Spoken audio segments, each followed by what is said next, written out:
Well, we missed a pretty important benchmark. Halfway through? No, we missed the 15th anniversary of Adventure Time. Oh, yeah. That was on When April. was that? That was April 5th. We're recording this. It's April 11th. This won't even be out probably till next week if I edit fast enough. November, if we're being realistic, though. Yeah, I'm just a little busy next week, so I might have to wait till November. We have such a backlog of these episodes. We're so productive in getting these recorded. Yeah, we're on top of it all the time. We're super on top of this one.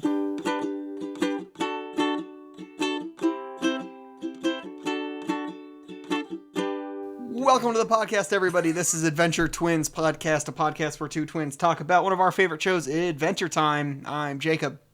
I'm John. And today we are going to talk about Season 1, Episode 13, City of Thieves. This episode was released May 24th, 2010, written by Bert Yon and Sean Jimenez. In this episode, Finn and Jake help a young girl retrieve her stolen basket from the City of Thieves, only to face the temptations of the city itself. I like the temptations. I thought this episode gives like a classic man versus self plot, or in a way man versus nature, because it's fighting like human nature. Yeah. And the nature to steal and be a thief. All right, okay, Drake, you're gonna have to move. You can't. Sorry, my cat is going after the mic. Can you hear any purrs? I don't know. Let us know in the comments. Let us know if you heard that. I'll try and boost the audio. Yeah. City of Thieves. City of Thieves. Where does this episode start? It starts, Finn and Jake are just like kind of walking around, as most episodes start. They're just like in a field doing something. Oh, wait. And Okay, wait. This one starts... Is there more specific? Yeah, Jake is like grown super tall over the trees. And he's like, Finn, he says, speed up them gams. And then we see Finn, who's walking on like stilts on all four of his appendages. Oh, that's right. Yeah. And I guess they had a little challenge of whether or not it's easier to walk on all fours. And Finn is like, I'll never admit anything to you. And then falls and immediately admits that it is harder to walk on all fours. It was kind of comical because instead of just like walking on all fours like, a human would just like walk on all fours like a bear crawl, it's like on these huge stilts above the trees, kind of like the it's like the cutscene, or not the cutscene, what's the word I'm looking for? The theme song. It's like the theme song, except it's roles reversed. Oh, yeah. Yeah, when you see stretched out Jake. I think it's when they say go to very distant lands. And it has them like, yeah. I think it's a fun, so many of these early episodes start with just kind of like, they're just hanging out doing something and they happen to stumble upon something. So in this one, they're walking, they just land in the woods and like, they see a city. Yeah. And that's just how it starts. And then boom, episode. Okay, now the episode can start. We've established that they exist. I'm watching, so I'm like off and on watching the Young Jedi Adventures as just like folding laundry, something mindless to put on the background because I do want to work through it. But in every episode, they always have like one person make a line to establish what they were doing. So it's like, I'm so glad that you invited us on this trip. Or like, okay, so they're on a trip together that they were invited. It's like, hey, Nubs, thanks for helping me in the garden today. And it's like, okay, now we established that Nubs was helping in the garden. Like, they always have one line just like, I'm glad we can take these files to Coruscant. They're just like, the exposition is so shit. Honestly, though, sometimes you don't even need any. With Young Jedi Adventures, like, that is a children's show. It's for literal children, yes. But do you need anything else? You don't need these super elaborate things. And especially, what are those, like, 11-minute episodes? 21? Are they, like, 21 minutes? 11. It's 11-minute segments, yeah. You just got to get in and get going, like, with things like that. So, I don't blame Adventure Time for having pretty rushed intros to things. It's like, you just got to get in as fast as you can. Yeah. Yeah. Anyway, they see the city, and they're talking about whether or not it's a city or it's a giant dead turtle. And a tree hag. Kind of both. Yeah. It is both because when you look at it, it is a giant dead turtle, Yes, but it's exactly. also a city. And a like tree hollowed hag out. comes out with its wiggly finger. I like the tree hag. They'll be like, "Oh, it's like a city," and the tree hag will go, "Of thieves!" Yeah. Like several times. I wrote that down as one of my favorite quotes because it just kept saying that she won't like stop interrupting them to scream "of thieves." I like that the tree hag is like perfectly camouflaged into the tree and can just kind of meld into the I wood. would I would think if you are a tree hag though that you should probably learn how to look like a tree. Yeah, that makes sense. I mean, Yeah, I don't know how a tree. much what else a tree hag can do other than be Look one like a with a tree. tree. It could be a hag. Always hagging. Yeah, I. So the tree hag is like, this is a city of thieves, and it'll turn you all into thieves. It's gonna corrupt you. And I like the Jake line he says there. He's like, "Get your glasses on, Grandma. This kid is pure." So it kind of sets up the what to expect from the episode. Is it's gonna test the purity of our characters and Yeah. The city is quite literally everyone steals in it. And so as they're about to go into it, it goes through like we'll talk about that in more detail, but everything in the city is constantly stealing. Like everything, everyone, every person, animal, like everything's being swiped constantly. And so yeah, Finn is thinking like they go in to like help a little girl named Penny recover her stolen basket, but they're thinking that Finn's also being tempted to steal, and so is Jake. But Finn's so probably pure and more innocent. pure. Yeah, Finn is way more pure than Jake is. 100%. Um, He's younger. He has that childlike innocence still. yeah, and thinks that everyone can be that way. But yeah, the city Right. like I don't like everyone just kind of has things and everyone's just stealing from each other. So at a certain point, it's like, is anything being made in the city? Like, what does the city do other than they just sit around stealing from each other? I don't know. Is no one producing? Like, Well, there's a shoe salesman, so they sell, but they don't really why sell if did he it's going to be steal all stolen? those shoes? Maybe he did. So, like, Do I they don't have know. do they What's have the an economy like a money system or If it's just the same things, just trading hands over and over again, they're just like making up an economy. Like, in a way? I don't But they know. also value gold. They value possessions, and it's just stealing them constantly. Yeah, it's like they have gold, but it's like in gems and stuff like that. But they're not So doing anything with. They just keep stealing things. they just want to own things. It's a all city of about- greed, City of avarice. city of evil, city of Jonah and the whale, where they beat him with the fish. Yeah, the Veggie Tales one. Yeah. Yeah, forget that the name of that town in the Bible, but the VeggieTales Nineveh. fans know. Nineveh. Veggie Tales fans only. VeggieTales only fans? oh. Oh!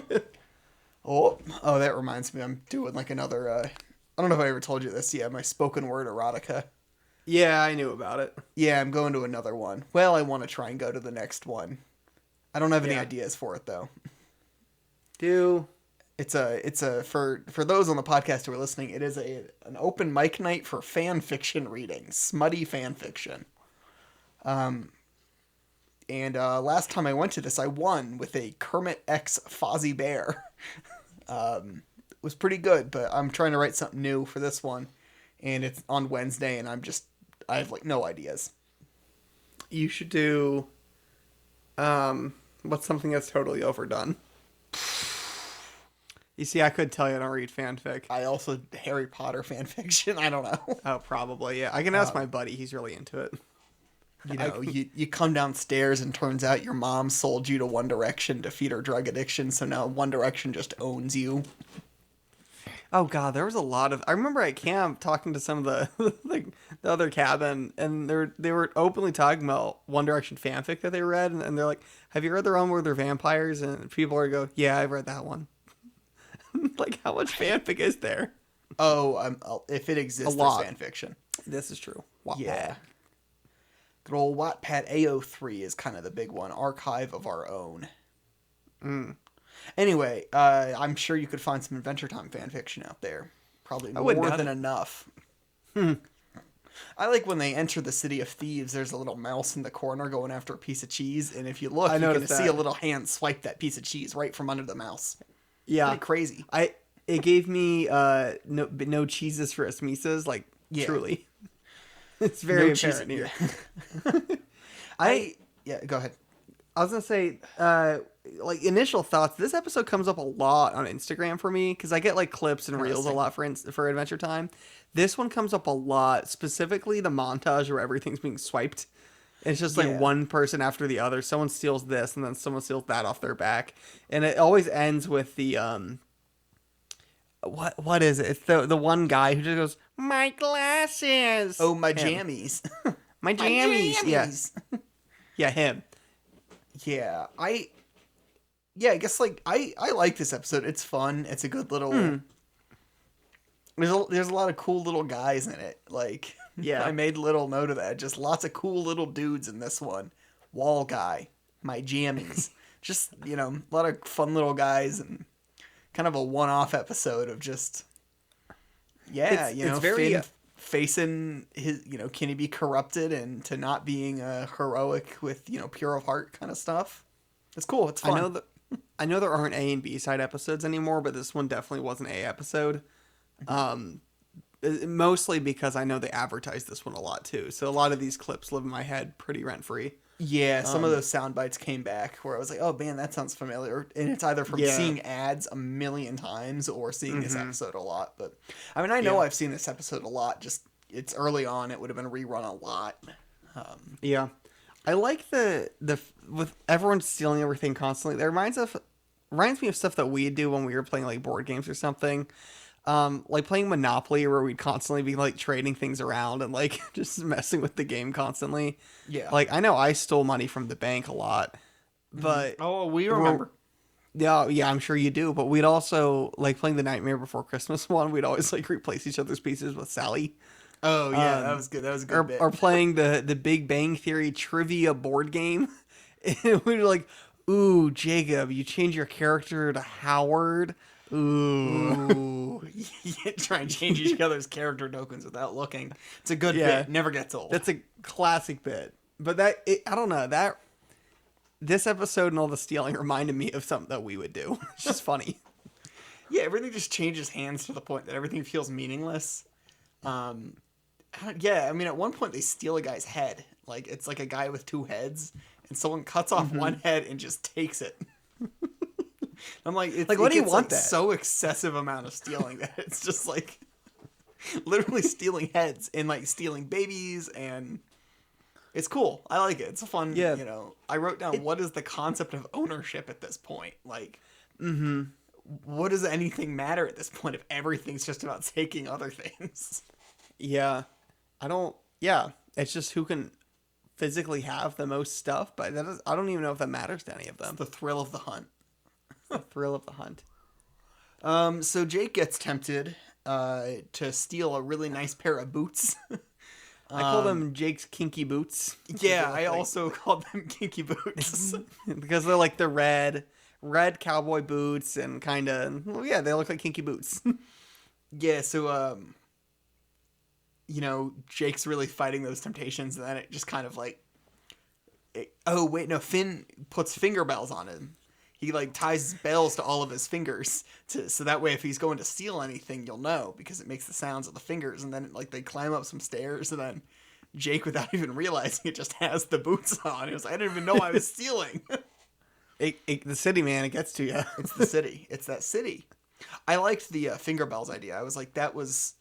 I had forgotten that was a thing they did, so I went into it, and I was like, oh yeah, like Finn's gonna like tie his hands together, and like that's how they get out of this one. So finger bells was honestly smarter. I would have just tied his hands together and be like, oh, you can't steal now. Your fingers are tied together. But then it was like, you could just stretch out of that, so... It made me think of the Indian caste system with Untouchables. I don't remember if you know this. They would like put like bells or things on the Untouchable in that cast, and they'd have to make noise so people wouldn't even look at them when they're coming through. I don't, not the best example, but that made me think of that. Back to 7th grade history class with Mr. Porter. We have little bells on my cat's collars, so now we know where they are. A similar sense, isn't it? they are certainly not untouchables because I'm shoving my face into their bellies constantly. Yeah. Cats just be trying to sleep and you want to wake them up because they look so cute sleeping. Always. Yeah, you just gotta like, Yeah. I don't know. It's that cuteness aggression. You just see a cat, you gotta touch it. Yeah. So they're trying to help. I guess the overall thing, they find this little girl Penny who's like, my basket was stolen because naturally she lives in the City of Thieves.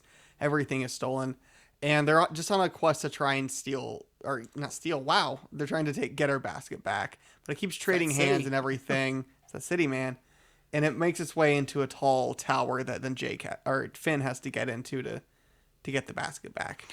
Oh yeah, and it's Penny suggests going to this tower because sometimes little girls' things that have been stolen are kept there by the magical wizard who set up a magic barrier around the castle that keeps thieves from entering. So it becomes like a thing of like, oh, we can't enter here. The little girl can't get up there to climb it, and Jake can't enter now because he stole the boots. So it's left to Finn, who's now pure of heart and the only one who's able to climb through the barrier and up to the castle.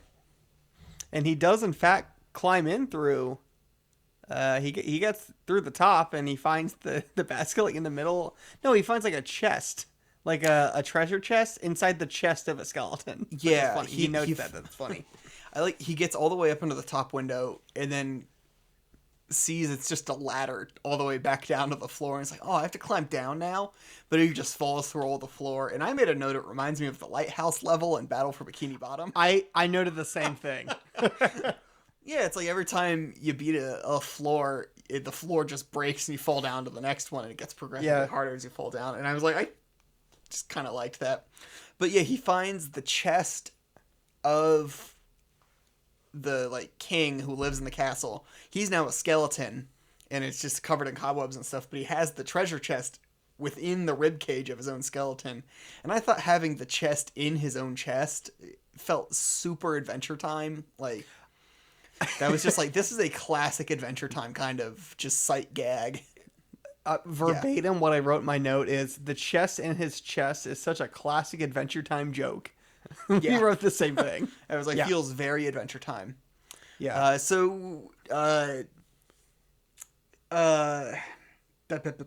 his name? Finn. Finn grabs the chest and he exits the castle. And Jake has just been chatting with Penny, so we get a little glimpse of this conversation where he's talking about, about earwax and how it's important to clean out your earwax for helping your hearing, which is, one of those just kind of like joining in on a conversation. It's just some random thing. It works. I think it's funny. I didn't even note that because I was like, oh, they're talking about something not important. Yeah, it's like it's just a non-important That's thing. the So point. it's like you can just throw anything at it because it's like, oh, they're just chatting about something. Doesn't matter. So it's just a little line about Jake talking about the importance of cleaning out your earwax, and I'm like, good. I could use that advice. They open up the chest. At this point, I don't even think they care about Penny's basket anymore. They're just looking for this chest. Well, they think the basket's like under the chest.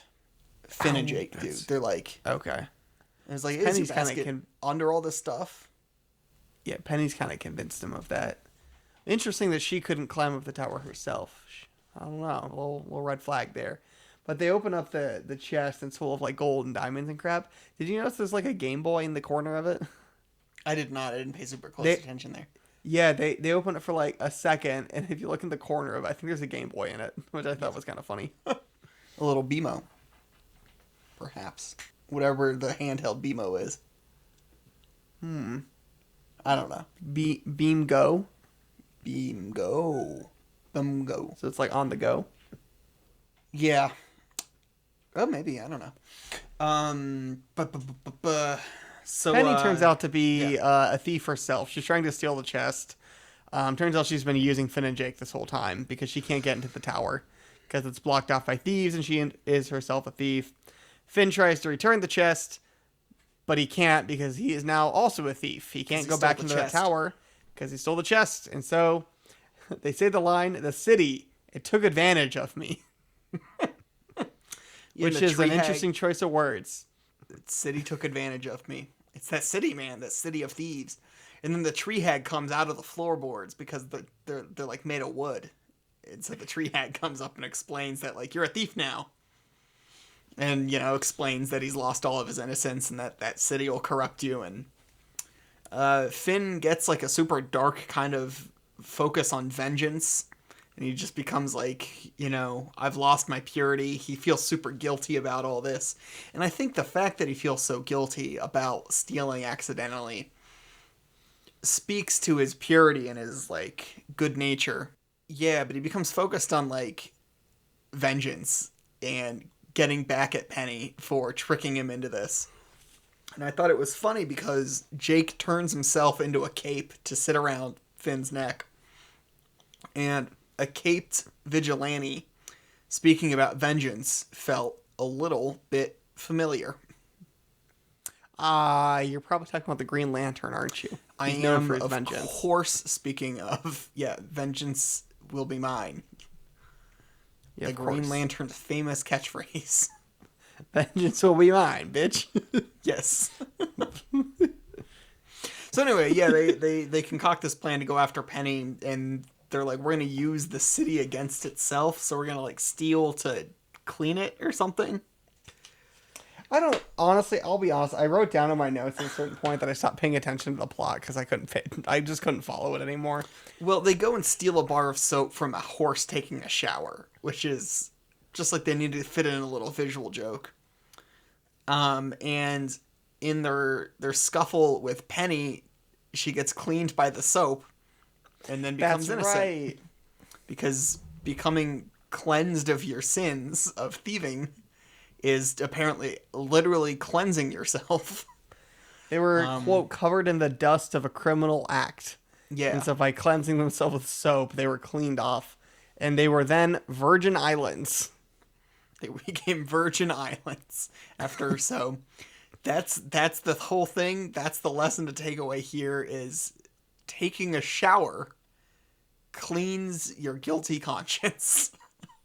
It sure does. I So, thought the episode toward the end, it started to feel like an allegory for virginity. Because they kept talking about, like, it took advantage of me, I lost my purity. They literally say, we're Virgin Islands, like, we're clean. Yeah. And I couldn't help but wonder, I'm like, there's a lot of, like, innuendos, and you could totally read into lack of purity and having purity representing, like, virginity and the purity in that. I don't know. What do you think the lesson it's teaching is then? Like, what point is it making if that's an allegory you're drawing from it? Well, that's the thing, because the only conclusion I would reach is that purity is good, so it'd be like an abstinence only message. Yeah, but they're able to clean themselves still. So Yeah, so that's true. Maybe it's like even if you do something, you can still redeem yourself. Maybe like a Christ figure. you're not like stuck. Just because you mess up once doesn't mean you're like stuck for it. I'm not saying that losing virginity is messing up, but like, the idea of like, oh, you stole, that's okay. Like, you can still clean yourself of your wrongdoings, of the foul stench of the city. And even maybe the wrongdoing itself is just in your mind. Mm-hmm. Like you feel guilty for doing something that you feel in your own mind that you should not have done, but it's okay, and you can cleanse your own mind from that. So not necessarily like, hey, steal. Like obviously stealing is wrong, but Whatever rights you need, rights, RITE rights, you need to kind of mentally cleanse yourself of this. If that's using a bar of soap, if that's rosary beads, whatever people do, maybe that's what it's getting around to. I don't know. yeah, as they say, what's wrong, what's right, what's left. That's what they say. I do think this episode illustrates the concept of a MacGuffin quite well. A MacGuffin, for those not as familiar with some media analysis terms, is a sort of object that drives the plot but is not necessarily focused on the plot or super relevant to the actual plot progressing. So the example everyone uses is the briefcase in Pulp Fiction, where it's like everything happens because it's people going after the briefcase, but the plot of the movie is not people going after a briefcase. Everything is kind of being driven by this, but it's not what the movie's about. So I think the basket in this, finding Penny's basket, is a good MacGuffin, or a good example of one, because it drives them to keep going from place to place. It's like, oh, we have to find this basket. Maybe it's here, but deep down, or even not even super deep down, the episode is more about the temptations of the city itself, rather than we got to find a basket. So I think it's a good example of that. That's kind of like the movie Logan, where they're heading toward the safe city. But that's not really the point of the movie. But that's just something that's like, because the movie would be meaningless without a central plot or a central goal. Yeah, and a lot of the like journey plots are kind of like that, where it's like the destination, the whole like maybe it's the friends we made along the way, the real journey. It's about the journey. It's about the journey. That's, no, because Lord of the Rings is totally driven by destroying the One Ring. Like that's also, I wouldn't call that a MacGuffin. There's a book. There's a book I'm reading, or rather listening to, Lonesome Dove. It's a cowboy book, but it's 37-hour long audiobook. Christ. And yeah, it's long. So I've been listening to it since January. And I think I've got a little under 10 hours left. And the plot eventually is that it's a group of retired like Texas Rangers and cowboys making their way up to, I think it's Montana, or maybe, yeah, I think it's Montana, to just like drive a head of cattle that way.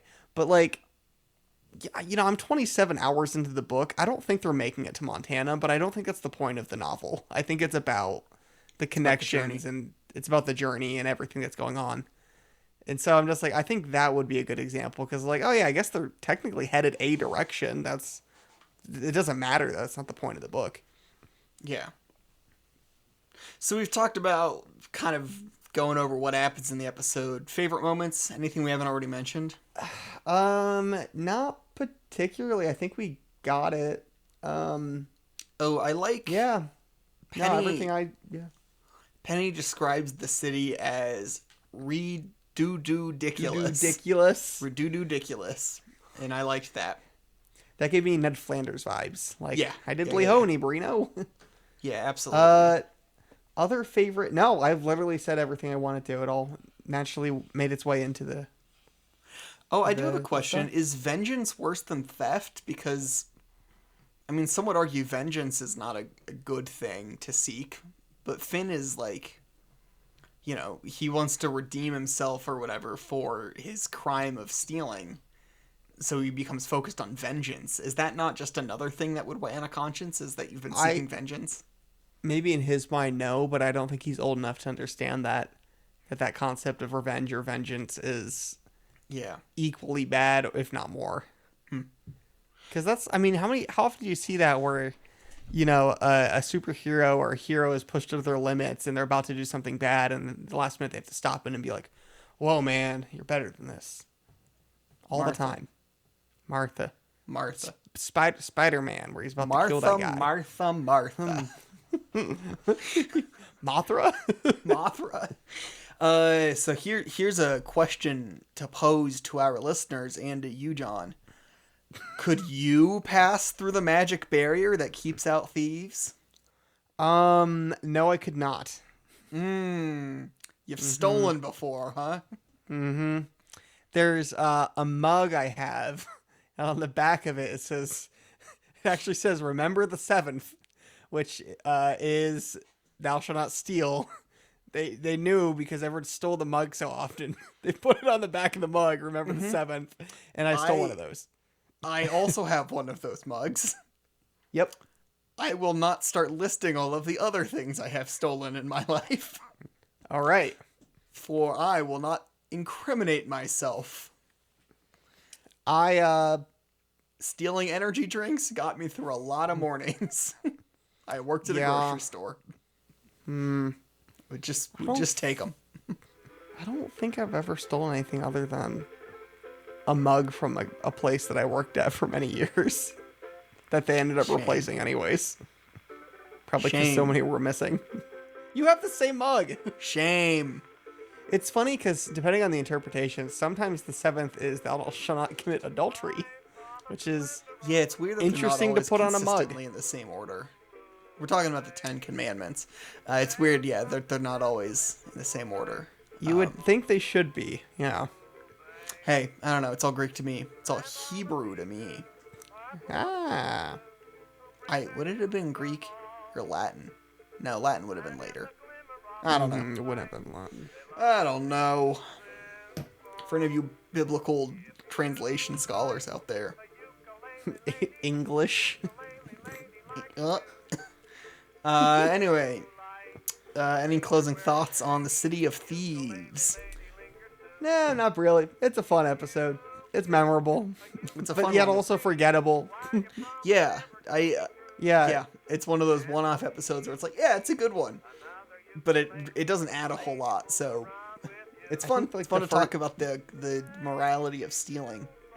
I think the first first 5 minutes. Well, kind of, yeah. The first half of the episode is like really memorable. We're just stealing things constantly. Yeah, Could not tell you a thing about the second half. It just totally lost me after the tower. yeah. Yeah, I think that's it. That's pretty much all we've got on this one. So, Adventure Twin.